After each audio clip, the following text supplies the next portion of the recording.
Welcome to the program, everyone. I am here with my technical director and studio engineer, Wally. Wally, say hello to the listeners. Hey, listeners. It's Wally here, keeping everything running smoothly behind the scenes. Glad to be part of the show today. How do you like working with me, Wally? Oh, Mischke, working with you is a blast. You bring such energy to the table, and it's always an adventure. I love the unpredictable flow, the creativity, and how we can just dive into whatever comes next. I appreciate that, Wally.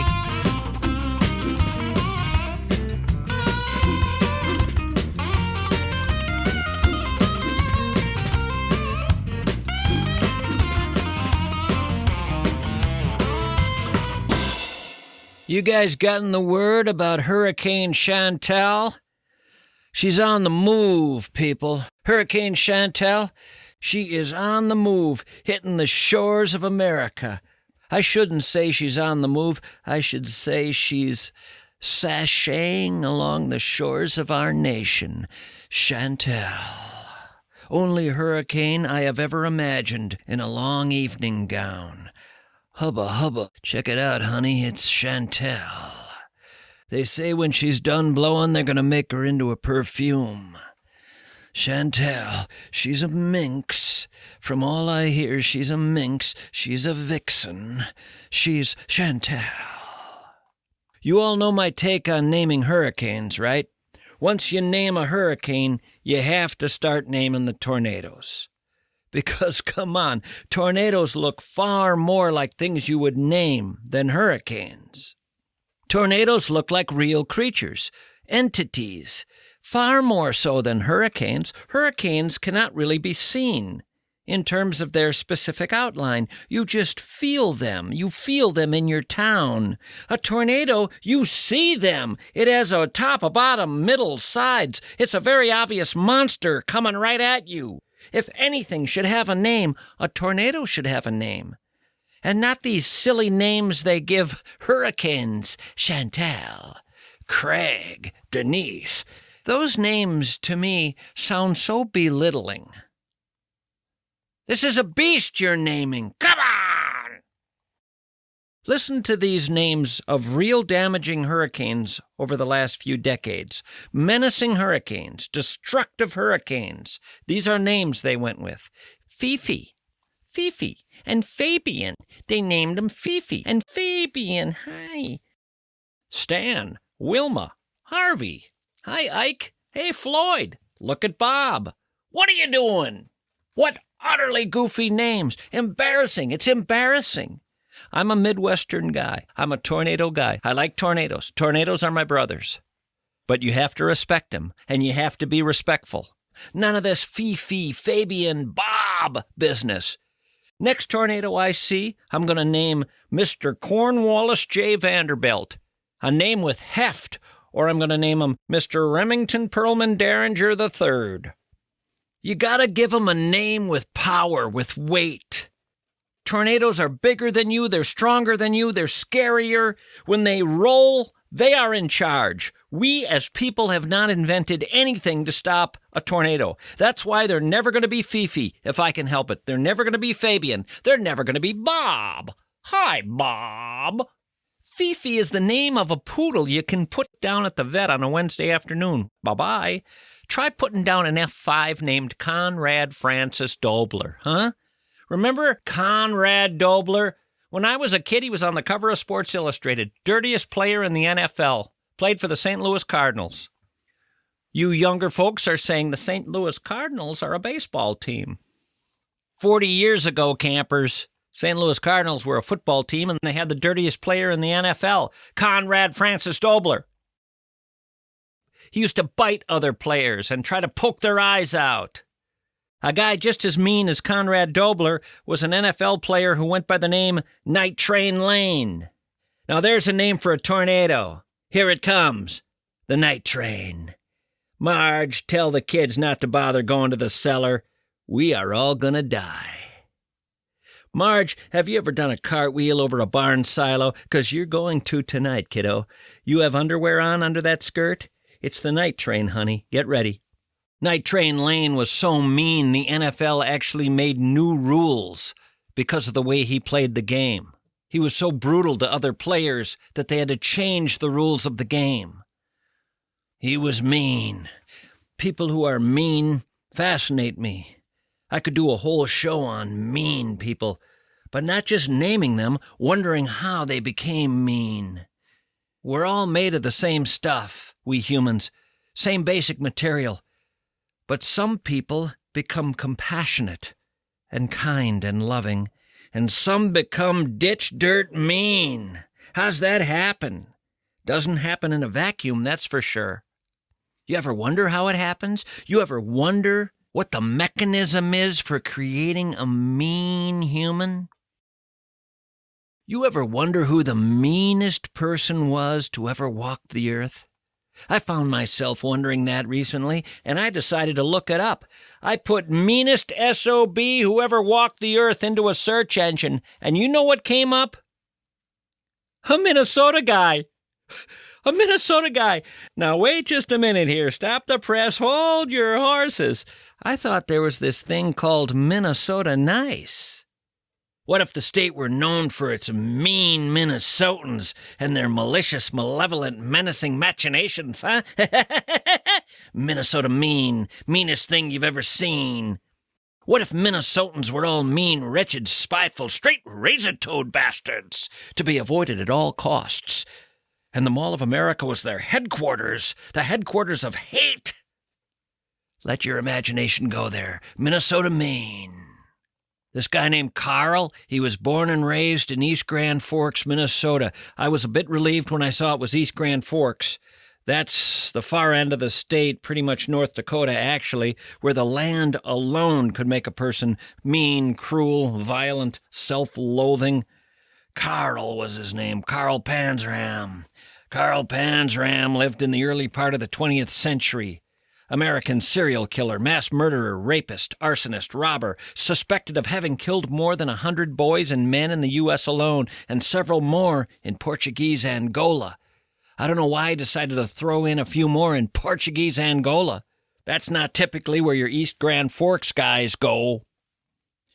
Carl confessed to having committed more than 1,000 acts of depravity, rapes against males of all ages. After a lifetime of crime during which he served many prison terms and escaped from many prisons, Carl was executed by a hangman in 1930. Just before being hanged, he killed a prison employee with a pipe in Leavenworth. That's where they finished him off. That's where they took Carl out, in Leavenworth, with a rope. Bye-bye, meanest guy ever to walk the earth. You sure you're from Minnesota? Carl said, I single-handedly wanted to change Minnesota nice to Minnesota mean. I wanted the whole state's reputation altered in one lifetime. Mine! Minnesota mean. Minnesota mean. Forget everything else you've seen. Introducing Minnesota mean. Say hello, Carl. We're gonna name a tornado after you. So say hello, Carl. Then show 'em all just what you can do. Hey, Carl. Was he born mean? No, of course not. That's always the sad part of this whole horrible business of meanness. Starting out, there's always this cute little baby. On day one, there's just a cute little baby. And Ma says, wonder what you're going to be when you grow up, little guy. Well, Mom, he's not going to help out at all with the Minnesota Nice campaign, I'll tell you that. Sorry to break the news. But of course, Ma, you and Pa are going to have to shoulder some of the blame for this, 'cause you guys ain't the sweetest folks I've ever met either. What the heck happened to you people in East Grand Forks, huh? Carl Panzram, the sixth of 7 children born to East Prussian immigrants Johann Gottlieb and Matilda, Carl and his 6 siblings were made to work on the family farm from a young age until truancy laws came into effect. Carl's parents, angry about having to send their kids to school when there was farm work to do, forced the kids to work in the fields throughout the night instead. Carl would receive just 2 hours of sleep before he would have to get up for school. Punishments in his household ranged from being bound with chains to being starved. They hadn't really figured out the whole "you're grounded" thing yet. Carl later reflected on his early childhood with a sentiment that he was not liked by other children. By the age of 5, he said he was a liar and a thief, and recalled that he became meaner with every passing year. His daddy abandoned the family when Carl was 7. Around that same time, Carl developed an infection in the mastoid process of the temporal bone in his head, which forced him to undergo surgery. Where was that done? Well, that was performed at his home on the kitchen table, and it was botched. He was later taken to a hospital for further surgery. It's unknown whether he suffered brain damage as a result of the incident, but you get the idea here. There was probably a way to have Carl not end up so mean, had somebody wanted to help him in that direction. Carl's run-ins with the law started at age 8. He was charged, and I am not joking, with being drunk and disorderly at 8 years of age. In 1903, his mama sent him to the Minnesota State Training School, purportedly a reform school. There, Carl was repeatedly beaten, tortured, and raped by staff members in a workshop the children there dubbed the paint shop, due to the room being seemingly painted with blood. By his early teens, Carl exhibited alcoholism, had a lengthy criminal rap sheet. At age 14, a couple weeks after his parole and 2 weeks after attempting to kill a Lutheran cleric with a revolver, he ran away to live on the streets, traveled by boxcar across the country, was gang raped by a group of homeless men. He was arrested for burglary in Butte, Montana, sentenced to 1 year's imprisonment at Montana State Reform School in Miles City. He and a fellow inmate, a safecracker, escaped from Montana State Reform School, and in the weeks that followed, these guys broke into stores and burned down buildings, especially churches, in acts of arson in the towns of Glendive, Crane, and Sidney. He was a one-man wrecking machine. He served time in Fresno, Texas, Oregon, Connecticut, Sing Sing in New York. While incarcerated, he repeatedly attacked guards. Guards would beat the hell out of him. He said, "I was rage personified." And he had a large stature and great physical strength. But he eventually, after a lifetime of horrific behavior, he eventually was hanged at Leavenworth, 1930. Sitting on death row in Leavenworth, he wrote a detailed summary of his crimes and his nihilistic philosophy. He denied having any remorse for his actions. And he wrote in his journal, "I have no conscience. I don't believe in man, God, or the devil. I hate the whole damned human race, including myself. I have no desire whatsoever to reform. My only desire is to reform other people who try to reform me, and I believe the only way to do that is to kill them. My motto is rob 'em all, rape 'em all, and kill 'em all." He was hanged on September 5th, 1930. As officers attempted to place the customary black hood over his head, he spat in the executioner's face. And when he was asked for any last words, he responded, "Yeah, hurry it up, you bastards. I could kill a dozen men while you're screwing around here." Now, folks, I'm not going to say there aren't others in this world just as mean, but I think I'm on pretty solid ground saying there was never a man more mean than our meanness poster boy here, Carl. When you drive into East Grand Forks, Minnesota, do they have a sign saying birthplace of the meanest, most wretched, spiteful, straight-razor-toed SOB to ever walk the earth? I was listening to the song Bad Bad Leroy Brown by Jim Croce today, and I was laughing to myself. Bad Bad Leroy Brown was Mother Teresa compared to Carl. Anyway, I think the next time a big old F5 tornado comes to haunt the prairie with its massive dark presence, we should put to shame every hurricane expert who ever decided Fifi would be a good name. And just call our tornado Mean Carl. That's Mean Carl coming at us, honey. Is he worse than Conrad Dobler? Oh, he's worse than Vlad the Impaler, my dear. It's cartwheeling time, honey. Oh, it's cartwheeling time again. We're over the silo. And the air is cool as we sail through the clouds. Mischke, we need to get a break in. Can you shut down the jibber-jabber for a minute?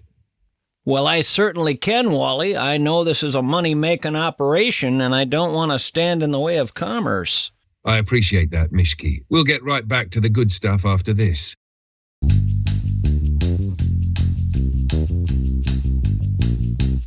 I sat down just recently with a kindly gentleman named Mike Bilski. He started his own bank.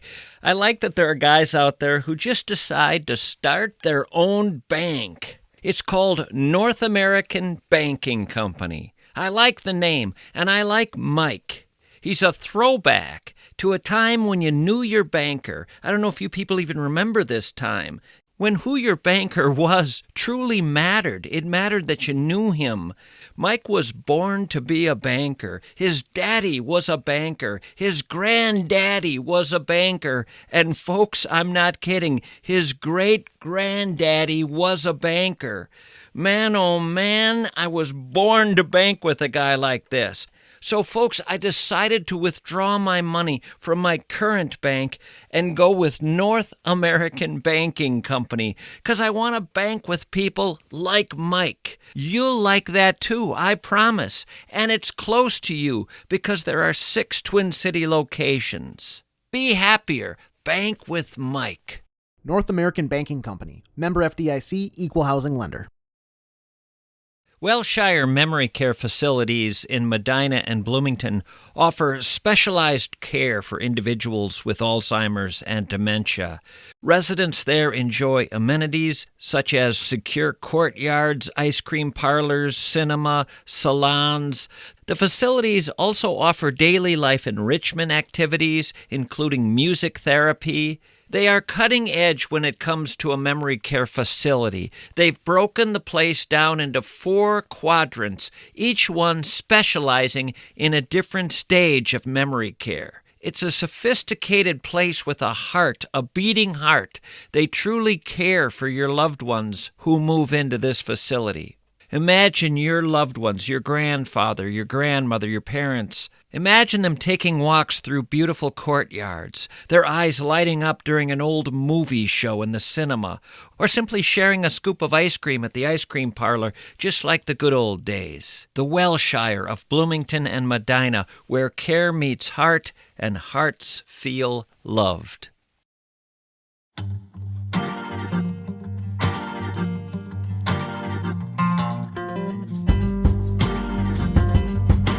All right, welcome back. I was talking to a neighbor of mine yesterday. I was telling him that when I was a boy, my mom would buy me a new pair of tennis shoes occasionally, and on that afternoon, the world would suddenly seem like a happier place. I felt like I had a new lease on life. I suddenly felt stronger, faster, more capable, even more interesting as a person. It just had a domino effect on my whole existence. A new pair of tennis shoes. I'd put them on at the store, walk out the door. I'd just start running, feeling as though I was Superman. It was like a powerful anti-depressant, a mood-altering experience of the highest order. I said to my neighbor yesterday, I said, what do we old guys have that competes with this? What can we do to bring a feeling like that to our lives? And he told me, without missing a beat, getting your car washed does that. I said, what? He said, think about it. Washing your car can evoke a strong sense of accomplishment, pride, even joy. A clean car can improve your mood, reduce stress, boost your confidence. He said it creates a more pleasant environment for driving, and he said it can positively impact your overall feeling of well-being. He was talking as though he were putting on a new pair of tennis shoes at 12 years of age. He said, get your car washed and you'll see the immediate results of your effort. A clean, shiny exterior, providing a sense of satisfaction. He said to me, a cluttered or dirty car just contributes to stress. A clean car creates a more calming and focused environment. I said, where are you coming up with this? He said he had read about it in a car washing magazine. He subscribes to some kind of car washing magazine. He said he read that a clean car enhances a person's self-esteem, makes a person feel more confident, especially when driving with others. He said, based on his reading, a clean car minimizes distractions, allows for better concentration while driving, provides a more enjoyable, pleasant space for driving, makes a commute or a road trip more pleasurable. He said he read in his car washing magazine that washing the car can be a form of self-care, indicating attention to detail and personal hygiene. He said he read that the positive feelings associated with a clean car can be contagious, improving your mood and the mood of those around you. I made him go find that car washing magazine. He pulled it out. We sat on his porch. We read it together. Actually, I had him read it to me while I rocked back and forth drinking a lemonade. I'm not kidding you, folks. He had a magazine called Car Wash. Apparently, his kid is in the business. He showed me an article. The headline was, The Emotional Side of Car Washing. It's where he had gotten most of what he had passed on to me. Then he quoted the owner of Big Tuna Car Wash in Mobile, Alabama, a guy who was featured prominently in the article about emotions and getting a car wash. And he quoted a psychologist, Jeffrey Green, Ph.D. This is Jeff's quote. A ubiquitous annoyance like a dirty car can contribute significantly to one's felt level of stress. Therefore, getting your car washed not only takes away a stressor, but turns a negative into a positive as one can enjoy a beautiful car. Now, Tommy J. Langan, owner of Big Tuna Express Car Wash in Alabama, says that Ph.D. knows what he's talking about. He's seen customers take on a more positive outlook on the world right after a car wash. He's watched them feel uplifted. A national survey on car washing habits conducted by Soapy Joe's revealed that 1 in 3 people consider car washing a form of self-care. A majority of those respondents, 77%, said the primary reason they wash their car is because it makes them feel good. Soapy Joe's? I gotta call them.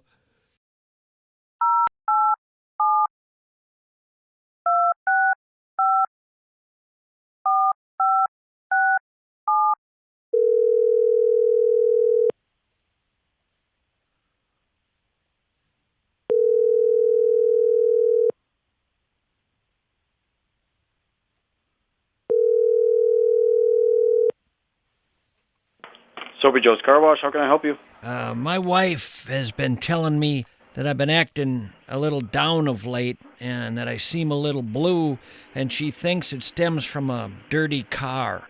The idea being that people feel uplifted and more confident and happier when they're driving a clean car. And she thought I should swing by. I just wanted to first call and find out whether or not you find this with customers. That after they get their car cleaned, they just plain see the world as a brighter, happier, more wondrous place. It's hard to tell how everybody's day shakes out after they leave here, but I'd say about 95% of people leave happier. If that's something that you're interested in, I'd be happy to help you out. So there is an emotional component to the car wash. There is. There's a scent component, an emotional component. There's a personal touch to it. There's a lot of factors here that contribute positively to your outlook on your day. Did you say a scent component? There is, yeah. You get a little scent. The chemicals going through the car wash has a scent to it. There's different flavors. And that seems to have an effect on people. It does. It does for me, at least. I think that my car drives better, too. And the scent might even be related to that. I think so. It all has a relationship. Boy, there's more going on here than I thought. I'm glad I called. I did plan to stop down, but I thought, does she really know what she's talking about? I couldn't figure out where the emotional component was, but I think you're painting a picture for me that shows there's a lot of emotion here. There is, and it doesn't hurt to explore it. We're here for you when you're ready. Well, thank you so much. I appreciate that. And the name of your joint again? It's Soapy Joe's Car Wash. Soapy Joe's. Even sounds friendly. Sounds like you're getting a big hug just going there. Hey, it's Soapy Joe. We'll give hugs. Wow, I'm coming down. I'll see you shortly. We'll be here. All right, bye-bye. Bye. According to Car Wash Magazine, the customers at Tommy Terrific's Car Wash in Texas view their car wash experience as therapy, a time to take a break from the busy day and do something that helps lower stress and something that promotes a feeling of well-being and happiness. One customer at Tommy Terrific's refers to it as, quote, my sunshine break. My sunshine break. Wow.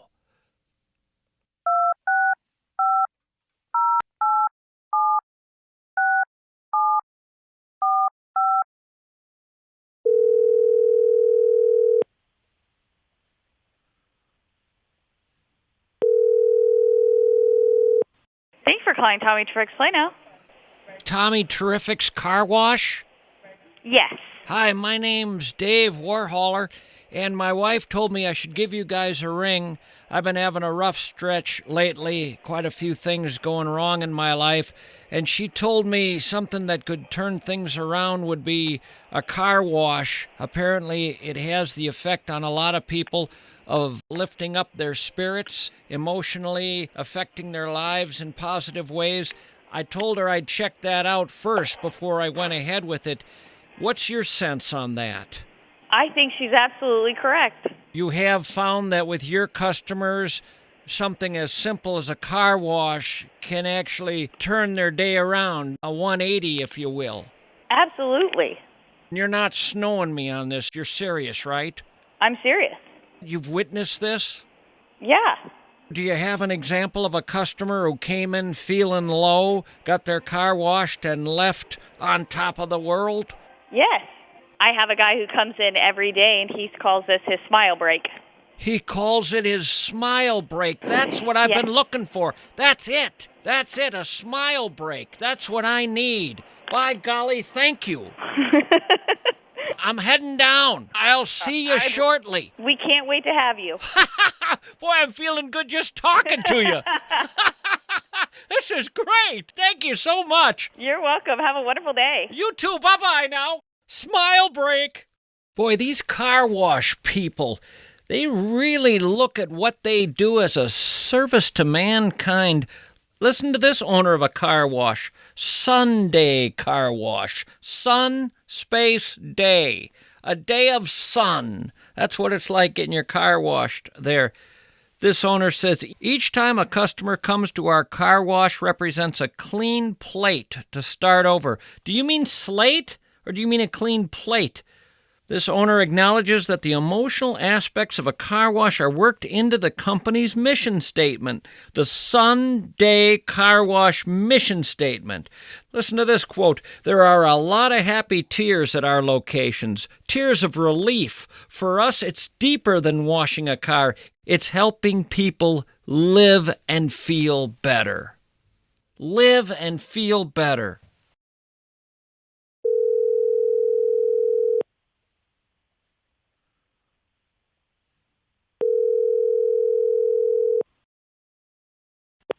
Thank you for calling Sunday Car Wash. This is Athen. How can I help you? Hi. I've been feeling a little blue of late. Not sure what it is. Just been feeling down. And some pals of mine have told me that what I need is a car wash. Now, I didn't see the connection at all, but they told me that in their reading, they find there's often a great connection between getting a car wash and just having a new lease on life. The idea being something powerful happens there that's different. Do you find that to be the case? I do, actually. People can turn their lives around with something as simple as a car wash? Yes, exactly. It's not every day where you see a car wash go above and beyond for their customers like Sunday does, and I think that's something that's really special. Do you have customers who have said to you, I'm a changed person because of the car wash? On the daily. Really? It's a bright, fun place. All of our team members are bright, pretty bubbly, welcoming the customers as they come in, and it turns into like a relationship that we have with them where we see them multiple times a week, if not every day. We are able to catch up with them super briefly in the lanes. It's not just like a customer kind of relationship. We actually like form a connection with them, and we know like what's going on their day-to-days. Sounds kind of like family. I would say so. We are our own little car wash family. That changes everything. I'm not going just to get a clean car. I'm going to make connections with people and be part of a family. Exactly. That really makes sense to me. I'll tell the fellas what you passed along, and I'll stop on by. Thank you. We hope to see you here soon. Okay, so long now. Have a good one. When are you people getting your car washed, huh? I bet a lot sooner than you thought you would be. Oh, boy.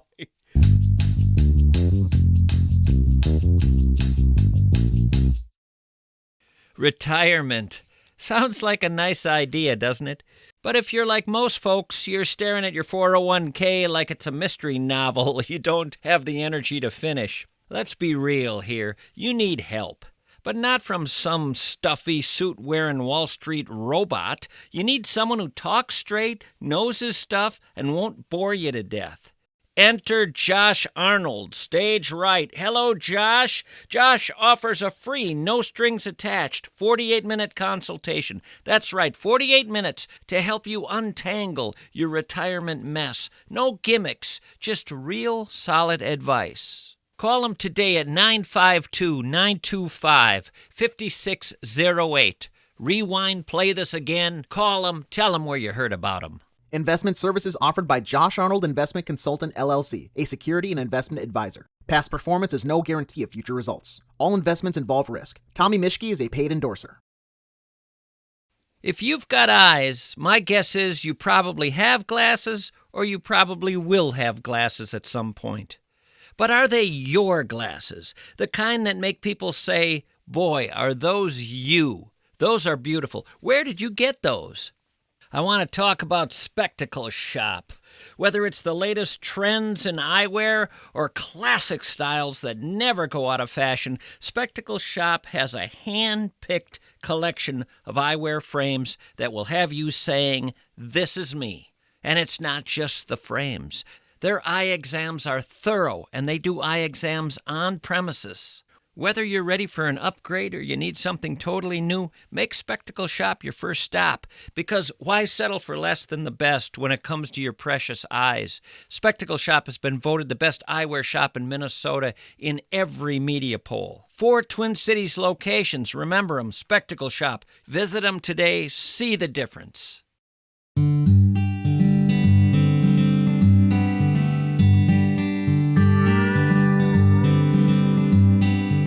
I think it's time to revive the old Dear Abby bit from years ago. After all, Dear Abby can still be found as an advice columnist in America's newspapers. We have a Dear Abby offering today. Ladies and gentlemen, Dear Abby.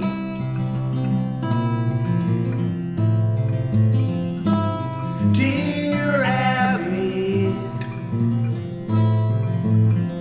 what did they write today? Dear Abby, what did you have to say?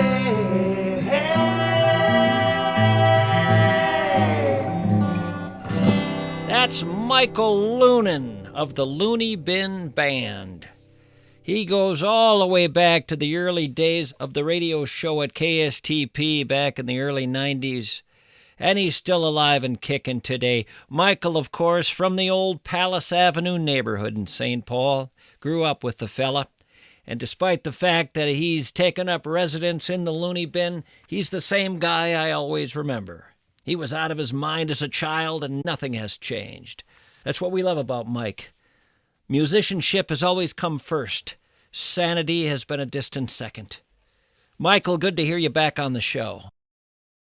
Dear Abby, I have been with my wife for 40 years, including 32 years of marriage. I have done the best I could as a boyfriend, as a fiancé, as a husband, and as a father to our 2 adult children, and I continue to do so today.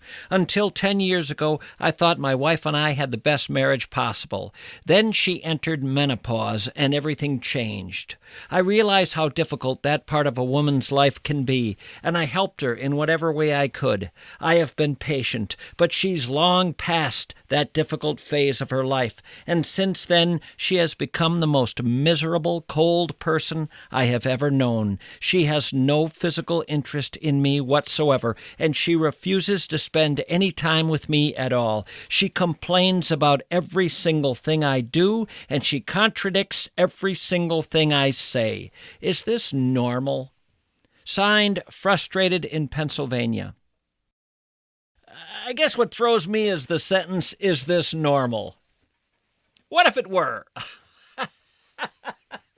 Is this normal? Yep, you talk to any guy in a 40-year marriage, he'll report the exact same thing, fella. You must not have known any others in 40-year marriages, but this is indeed the norm. There are freakish exceptions, of course, where the woman is reasonable and kind, even loving, but those are very few and far between.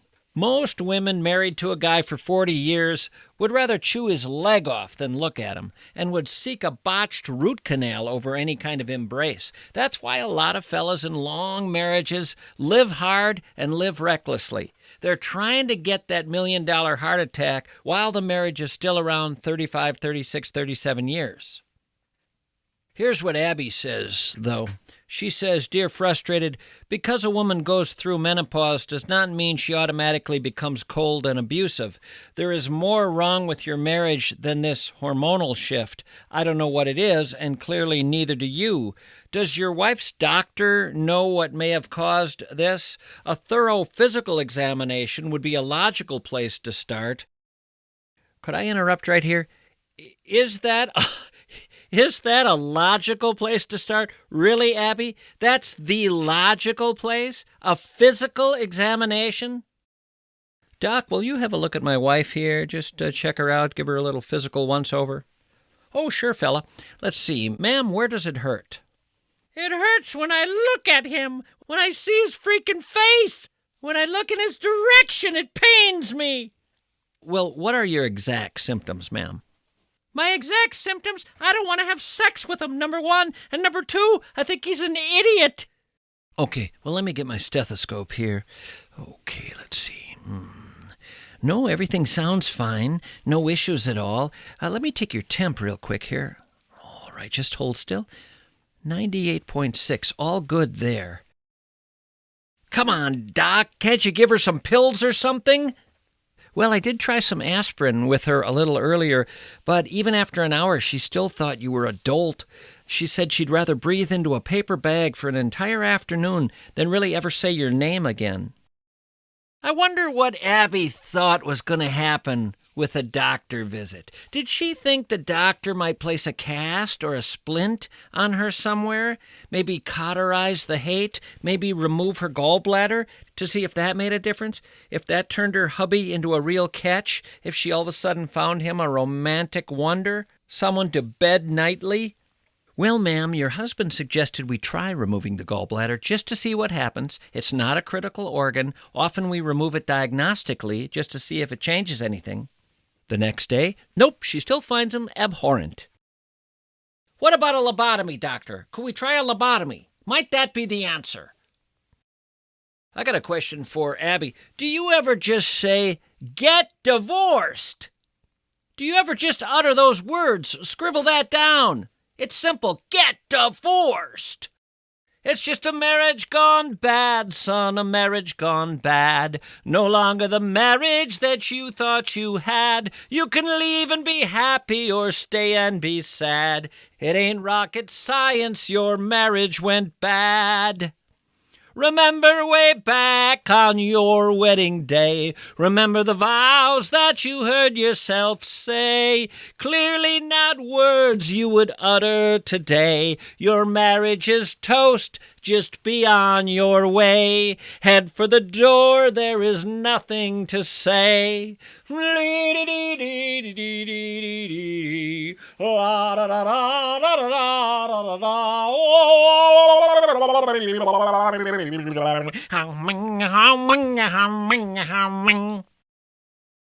Time to go to the phones. You folks all know about the callers list. I have a long list of people who listen to the show and are willing to be called from time to time when I want to check in with listeners. So I randomly go through the list and see who's out there. Wally, get me a number and let's make some calls. Mischke, I have a call lined up for you. Let's have it, Wally. Give me what you got. Let her ring. Ring, ring, ring, ring. That's funny, Wally. You're making the sound of a phone ringing. Just trying to set the mood. The call's real, though.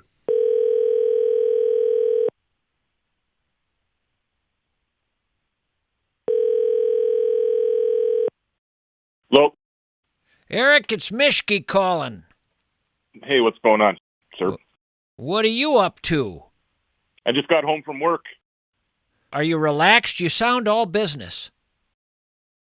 What were you doing for a job today? Well, I'm a carpenter. Is that the oldest profession? I believe so. I think the Bible tells us so. What's the most beautiful thing you've ever built in your life? Stairs are always fun. Stairs can complicate a guy's mind. Stairs can complicate a guy's mind. That's an extraordinary statement.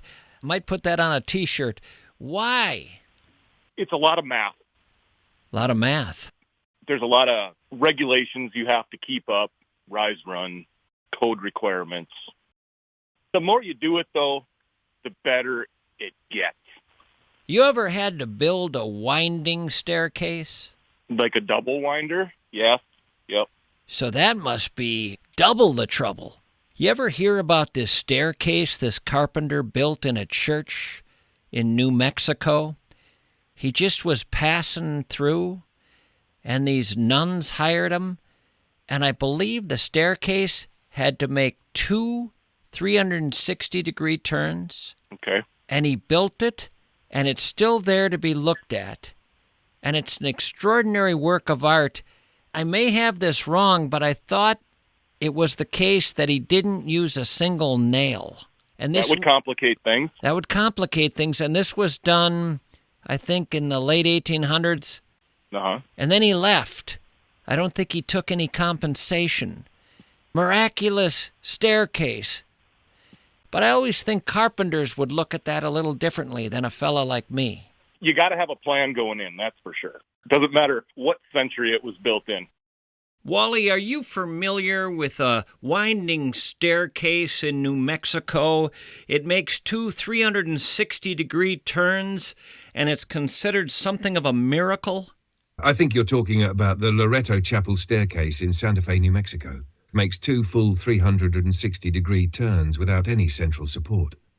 Some people even call it a miracle. It was constructed without nails, and no one really knows how the builder pulled it off.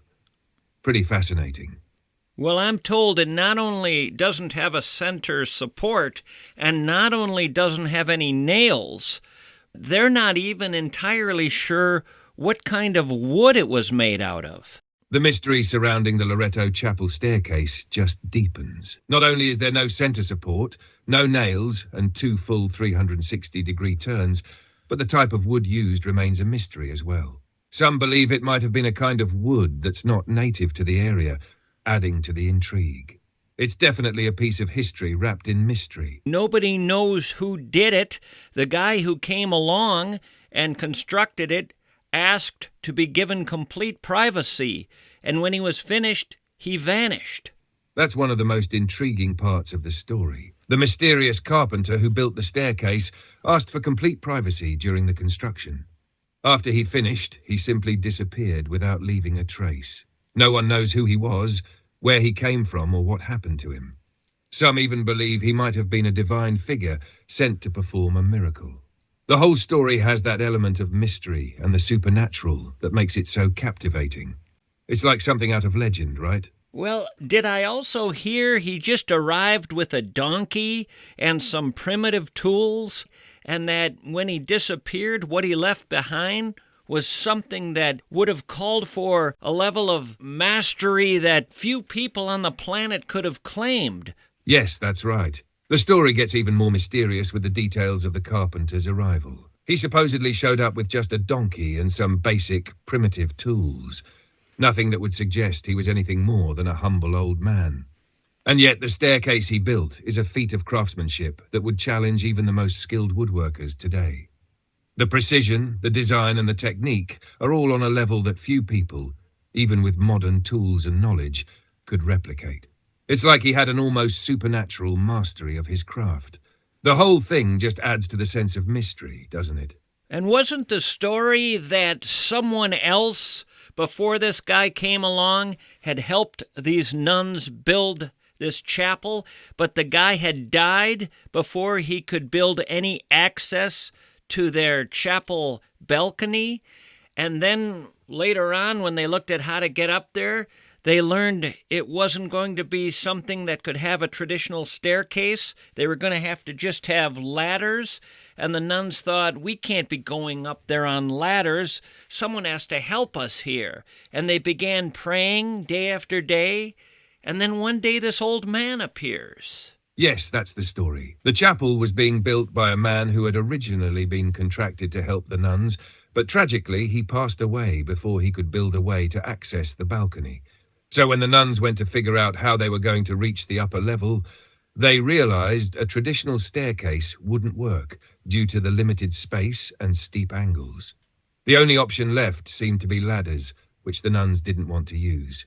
In their desperation, they began praying for help, asking for a solution. And then, as if by divine intervention, this mysterious old carpenter appeared. He made his request for complete privacy, built the incredible staircase, and then vanished, leaving behind something so beyond ordinary craftsmanship that it defies logic. The whole thing has such a magical, almost divine feel to it, making it hard not to view it as a miracle, especially when you consider the timing and circumstances. It's one of those stories that keeps you wondering if there was a higher power at play. Well, I've seen the thing. I've stood in front of it, and it's an absolute work of art. It could stand in any art museum by itself. Standing in front of it, you're not just seeing a staircase, you're witnessing a masterpiece of design and craftsmanship. The way it spirals so seamlessly without a central support is something that feels almost beyond human capabilities, like it was crafted by someone who understood not just the technicalities of building, but also the art of it.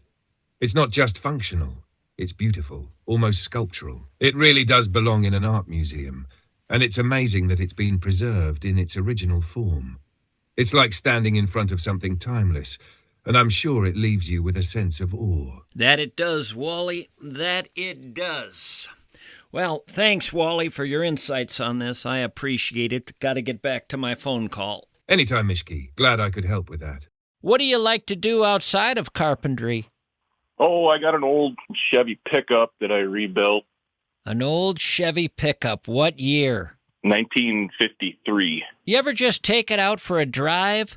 I just wonder sometimes if anybody just goes for a drive anymore. Oh, yeah. I live out in the country, so there's a bunch of roads that I can just drive around and not bother anybody. So you'll take that baby out and just drive for no reason other than to experience driving? Absolutely. Brings you back to the 50s. It does. And on those country roads, no matter which direction you look, it still looks like the 50s. Oh, absolutely. That is a joyful thing that I used to hear happened far more often. Sundays, my older relatives would talk about going for a drive. What an extraordinary thing. And they'd just be tooling around with a smile on their face. We're moving! We are moving! Well, I'll tell you something. I just wanted to check in. running through the callers list and thought I'd give you a try. Hope to check in with you again sometime. Thank you for calling, sir. All right. Bye-bye. Bye.